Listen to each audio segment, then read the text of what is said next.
Hi, my name is Nick Chenoweth, and I'm a principal consultant in the area of DevOps with ThoughtWorks. And we have offices Central America, South America, North America, around the world. And I was here at Software Guru Expo talking about DevOps, why it's important, what it is, and how we're engaged in it. And I think the key to that is just that in today's world, software is transforming everything.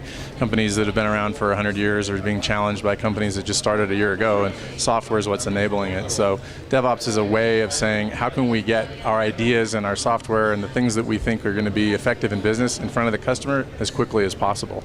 And that involves automating our infrastructure and turning everything we do into code, just like we do with our applications. So my talk was on where to start, how to get alignment, some of the tools and features that might be in there, and generally what you're likely to experience when you attempt doing it. Okay, well, one of the key things it's talking about is development and IT operational alignment. And do you start with that, or do you start enabling IT to become highly effective at what they're doing? It can be very costly and expensive to go first for alignment.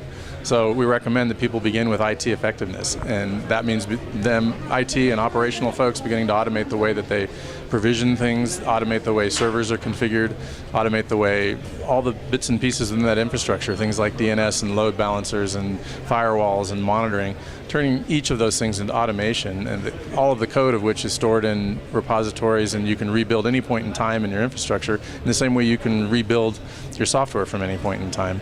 To start with those kind of things and focus on it, and enable your operational team to not have 6 months backlogs of work. Let them become effective so that things that you do in development, like planning your work, working in sprints and being able to focus on projects for a large part of your time, those become realities for your operational team.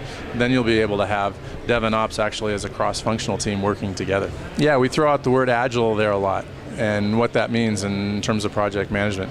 The reason for that is time, fast feedback.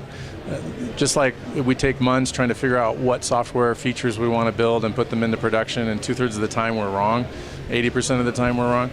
Same thing is true for project plans, and creating elaborate, detailed roadmaps for the year that you're going to function on month over month over month. 80% of the time you're going to be wrong in what that was, and yet it takes a lot of time and a lot of effort to manage. If you have, the more work that gets put into the stream, if you have 4 different projects going on, now you've got 4 times the reporting about those projects going on. So Agile as a project method is just to say that there's so much we don't know. Let's focus on the things that we do know, and for all the stuff that we don't, let's do a little bit and test it and begin to learn things that reduce risk. It's still, you can report on things, you can still estimate when things are going to be done, but you don't focus on building elaborate, detailed plans that then everyone wants to drive to, even if they're wrong. So Agile is how we do that.